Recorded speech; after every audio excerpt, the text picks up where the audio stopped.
नमस्कार, आप सभी का स्वागत है। मैं हूं आपके साथ शुभेंदु सिंह। नेताजी, आजकल इस शब्द के मायने बदल गए हैं।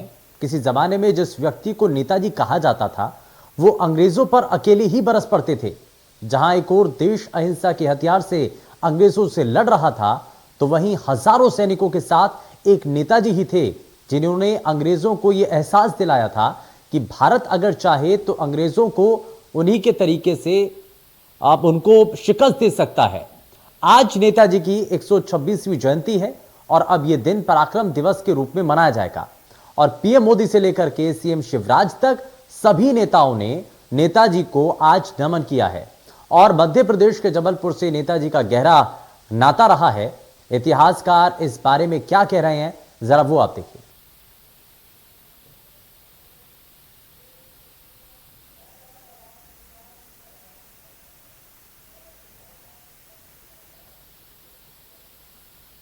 स्वतंत्रता संग्राम सेनानी अमर बलिदानी नेताजी सुभाष चंद्र बोस का जबलपुर से बहुत गहरा नाता रहा है, क्योंकि यहाँ पर हुए 52वें त्रिपुरी अधिवेशन में नेताजी सुभाष चंद्र बोस ने महात्मा गांधी के प्रतिनिधि पट्टाभी सीतारामैया को 203 मतों से पराजित करके भारत का शीर्ष नेतृत्व अपने हाथों में ले लिया था। उस समय जबलपुर में विष्णुदत्त नगर की स्थापना त्रिपुरी में हुई थी और जहां पर 29 जनवरी को मतदान हुआ था।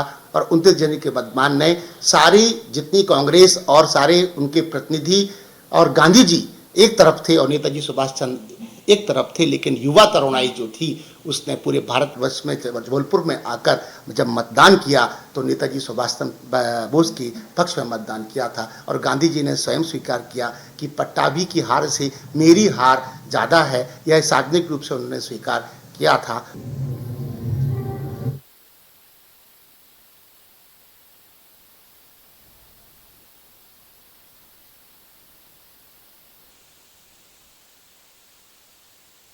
सकता जब आजाद हिंद सरकार के 75 वर्ष हुए थे, लाल किले में हुए विशेष समारोह में मैंने आजाद हिंद की कैप पहनकर तिरंगा फहराया था।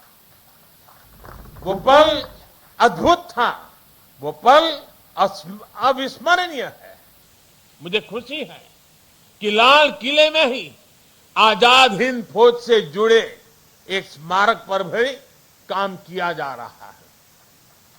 2019 में 26 जनवरी की परेड में आजाद हिंद फौज के पूर्व सैनिकों को देखकर मन जितना प्रफुल्लित हुआ, वो भी मेरी अनमोल स्मृति है। और इससे भी मैं अपना सौभाग्य मानता हूं कि हमारी सरकार को नेताजी से जुड़ी फाइलों को सार्वजनिक करने का अवसर मिला। साथियों, नेताजी सुभाष कुछ ठान लेते थे तो फिर उन्हें कोई ताकत रोक नहीं सकती थी। हमें नेताजी सुभाष की can do, will do spirit से प्रेरणा लेते हुए आगे बढ़ना है। वो ये जानते थे, तभी ये बात हमेशा कहते थे, भारत में राष्ट्रवाद ने ऐसी सृजनात्मक शक्ति का संचार किया है जो सदियों से लोगों के अंदर सोई पड़ी थी। हमें राष्ट्रवाद भी जिंदा रखना है, हमें सृजन भी करना है और राष्ट्र चेतना को जागृत भी रखना है। मुझे विश्वास है कि हम मिलकर भारत को नेताजी सुभाष के सपनों का भारत बनाने में सफल होंगे। आप सभी को एक बार फिर पराक्रम दिवस की बहुत बहुत शुभकामनाएं देता हूं और मैं आज एनडीआरएफ, एसडीआरएफ के लोगों को भी विशेष रूप से बधाई देता हूं, क्योंकि बहुत छोटे कालखंड में उन्होंने अपनी एक पहचान बना दी है। आज कहीं पर भी आपदा हो या आपदा के संबंधित संभावनाओं की खबरें हो, साइक्लोन जैसी, और जब एनडीआरएफ के जवान यूनिफॉर्म में दिखते हैं, सामान्य मानवी को एक भरोसा हो जाता है कि अब मदद पहुंच गई। इतने कम समय में किसी संस्था और इसके यूनिफॉर्म की पहचान बनना, यानी जैसे हमारे देश में कोई तकलीफ हो और सेना के जवान आ जाएं तो सामान्य मानवी को संतोष हो जाता है, भाई बस अब ये लोग आ गए हैं। वैसा ही आज एनडीआरएफ और एसडीआरएफ के जवानों ने अपने पराक्रम से ये करके दिखाया है। मैं पराक्रम दिवस पर नेताजी का स्मरण करते हुए मैं एनडीआरएफ के जवानों को, एसडीआरएफ के जवानों को, उन्होंने जिस काम को जिस करुणा और संवेदनशीलता के साथ उठाया है, बहुत बहुत बधाई देता हूं, उनका अभिनंदन करता हूं। मैं जानता हूं इस आपदा प्रबंधन के काम में इस क्षेत्र में काम करने वाले कईयों ने अपने जीवन भी बलिदान दिए हैं। मैं आज ऐसे जवानों को भी श्रद्धांजलि देता हूं जिन्होंने किसी की जिंदगी बचाने के लिए अपनी जिंदगी दांव पर लगा दी थी। ऐसे सबको मैं आदरपूर्वक नमन करते हुए मैं आप सबको भी आज पराक्रम दिवस की अनेक अनेक शुभकामनाएं देते हुए मेरी वाणी को विराम देता हूं। बहुत बहुत धन्यवाद। तो यहाँ प्रधानमंत्री नरेंद्र मोदी को आपने सुना और इंडिया गेट से जिस तरीके से संबोधन यहाँ पर था और ऐसे में सुभाष चंद्र बोस को नमन किया गया, लेकिन वहीं मध्य प्रदेश में भी मुख्यमंत्री शिवराज सिंह चौहान के द्वारा भी आज नमन किया गया और सुभाष चंद्र बोस की जयंती को लेकर के उन्होंने कुछ शब्द कहे हैं। जरा वो आपको दिखाते हैं। नेताजी की स्मृति अमर रखने के लिए हमारे प्रधानमंत्री नरेंद्र मोदी जी ने गणतंत्र दिवस 23 जनवरी से मनाने का ऐलान किया। 23 जनवरी से 26 जनवरी और इंडिया गेट पर भी अब नेताजी की भव्य प्रतिमा स्थापित होगी दिल्ली में। नेताजी सचमुच में उन्होंने जो योगदान दिया था उस योगदान को ये प्रणाम है और मैं आज आप सबको हृदय से धन्यवाद देता हूं। आपके नेता विश्वास सारंगी जी को मैं धन्यवाद देता हूं, पूरी टीम को मैं धन्यवाद देता हूं। और 1 जनवरी के दिन आपने नेताजी की प्रतिमा का अनावरण यहाँ सामने करवाया। सचमुच में उनने तो सब कुछ न्यौछावर कर दिया, लेकिन अगर वीरों की पूजा नहीं हुई तो वीरता भी बांझ हो जाएगी। आपने वीर की पूजा, भारत माता ने सबसे प्रत्येक की पूजा की है और इसलिए ये कार्यक्रम और स्मरणीय बन गया है। हम नेताजी के सपनों का भारत और नेताजी को नमन किया जा रहा है और इसके लिए चाहे मध्य प्रदेश के मुख्यमंत्री हों चाहे देश के प्रधानमंत्री हों, वो इस बात को जरूर जाहिर कर रहे हैं। लेकिन जरा आगे बढ़ते हैं। इस बीच हमारे साथ एक खास मेहमान कार्यक्रम में जुड़ चुके हैं। हरीश भल्ला जी हैं, इतिहासकार हैं, वो हमारे साथ कार्यक्रम में जुड़ चुके हैं। हरीश भल्ला जी, बहुत स्वागत है आपका कार्यक्रम में। सबसे पहले हम यहाँ पर प्रधानमंत्री के उस संबोधन का भी जिक्र कर रहे हैं, साथ ही साथ नेताजी को लेकर के जो एक नई तरीके की पेशकश या कह लीजिए कि कदम जो उठाए गए हैं, उन कदमों को हालांकि देश भर के अंदर सराहा जा रहा है। मुख्यमंत्री शिवराज सिंह चौहान ने भी आज इसको जाहिर किया और नेताजी सुभाष चंद्र बोस को सबसे पहले नमन करते हुए उन्होंने कहा कि मध्य प्रदेश से भी अलग तरीके का उनका नाता रहा है। आप बताएंगे, क्योंकि लोगों के लिए, आम दर्शक जो हैं उनके लिए जानना बेहद जरूरी है।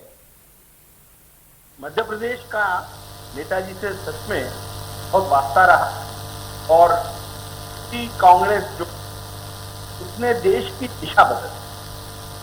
1939 जो त्रिपुरी कांग्रेस जबलपुर में एवड़ा घाट के, जिसमें उस थाने में 2 लाख किया, 2 लाख लोग जी, और था पर महीनों से उसकी तैयारियां चल, और उसके बाद पिताजी बीमार, वो स्ट्रेचर पे आए, स्ट्रेचर पे उनको लगा, डॉक्टर मना कर दिया, कहा उसके बावजूद भी और बच्चों की एक सवारी, एक जबलपुर में चलता पर डॉक्टर किया। तो जबलपुर की दीवानगी देखिए, हाथियों नेताजी के फोटो लगाकर पूरे जबलपुर के इलाके में ये दर्शाता कितने लोकप्रिय, उस लोकप्रियता का एक पैमाना क्या जानता है कि गांधी जी के डिबेट को गांधी जी के चाहने के बावजूद भी वो उनको जीता पाए वो, और दूसरा जीत गए 200 वोट।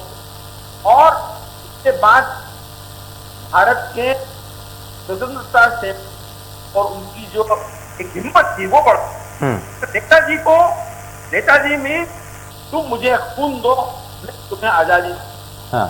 ये नेताजी तो नौजवान थे, तो वो नेताजी को थे और वो चाहते थे कि धर्म दल जो जिसके के वो अध्यायक और नेताजी का ही अहिंसा से और उनका ये कहना था कि 6 महीने का नोटिस जबलपुर कॉन्फ्रेंस जी 6 महीने का तो दे दिया जाए, बताइए क्या चाहते गांधी जी तैयार और वहीं से दिशा बनाते।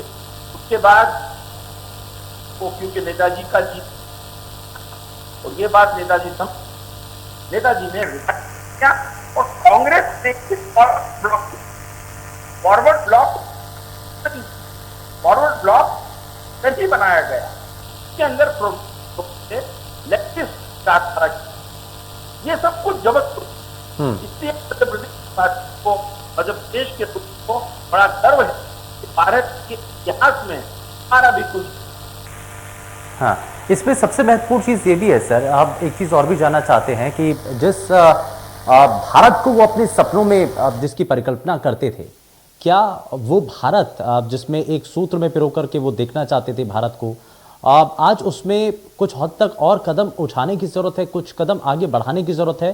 क्योंकि आज जिस गति से भारत आगे बढ़ रहा है या फिर जो चीज़ें अभी भारत में चल रही हैं, उससे कितना जो नेताजी ने जो जिस भारत की परिकल्पना की थी, जिसको सपने में सोचा था आजादी के बाद ऐसा होना चाहिए भारत, उससे कितना मेल खाता है? कहा दर्शकों को एक बात बता दूं, पता नहीं कितने दर्शक जानते हैं ये नेताजी ने हरिता जो 1938 में जब चुनाव जीते थे, ये planning commission was the brain child of.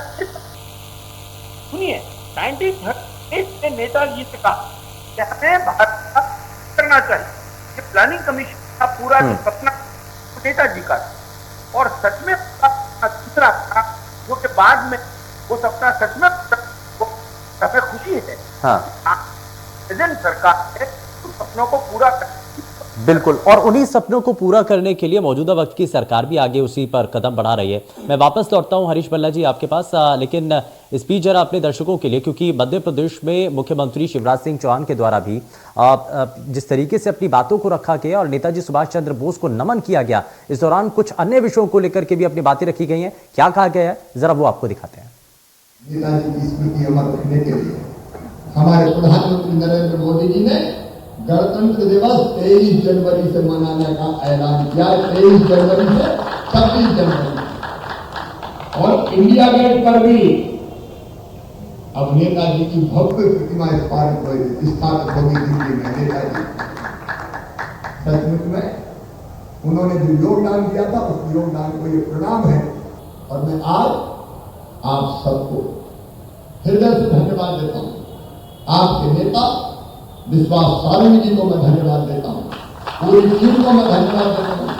और 23 जनवरी के दिन आपने नेताजी की प्रतिमा का अनावरण यहाँ सामने करवाया। सचमुच में उनने तो सब कुछ न्यौछावर कर दिया, लेकिन अगर वीरों की पूजा नहीं हुई तो वीरता भी बाज हो जाएगी। आपने वीर की पूजा, भारत माता ने सबसे पूजा की है और इसलिए ये कार्यक्रम अब स्मरणीय बन गया है। हम नेताजी के सपनों का भारत बनाने का प्रयास प्रधानमंत्री जी के नेतृत्व में कर रहे हैं और वैसे ही मदद कर रहे हैं। तो नेताजी के सपनों का भारत बनाने की कोशिश है और इसी दिशा में मध्य प्रदेश को भी आगे बढ़ाया जा रहा है। ये मुख्यमंत्री को आपने सुना है, लेकिन जरा वापस से अपने कार्यक्रम की तरफ लौटते हैं और हमारे साथ इतिहासकार डॉक्टर हरीश बल्ला जी हमारे साथ लगातार कार्यक्रम में बने हुए हैं। मैं सर आपसे एक चीज़ और भी समझना चाह रहा हूँ कि अक्सर ये सवाल उठा दिया जाता है कि जो तवज्जो महात्मा गांधी को मिली भारत की आज़ादी से लेकर के आज तक, हमारे इतिहास के अंदर जो हमें पढ़ाया गया, जो हमारी आने वाली पीढ़ी को हम पढ़ा रहे हैं, क्या वाकई में वो तरजीह नेताजी सुभाष चंद्र बोस को मिल पाई है क्या? क्या इतिहास के उन सुनहरे पन्नों से उनके नाम को कहीं मिटाने की या हटाने की कोशिश की गई? बार बार ये आरोप लगते हैं। देखिए, इसका हम लोग ये मानते हैं कि गांधी जी को ब्रिटिश सरकार ब्रिटिश सपोर्ट करती थी। गांधी जी को ब्रिटिश जो थे वो चाहते थे, और वो गांधी जी और उनके साथ हमारा ये मानना है कि मिली भगत मान सकते हैं।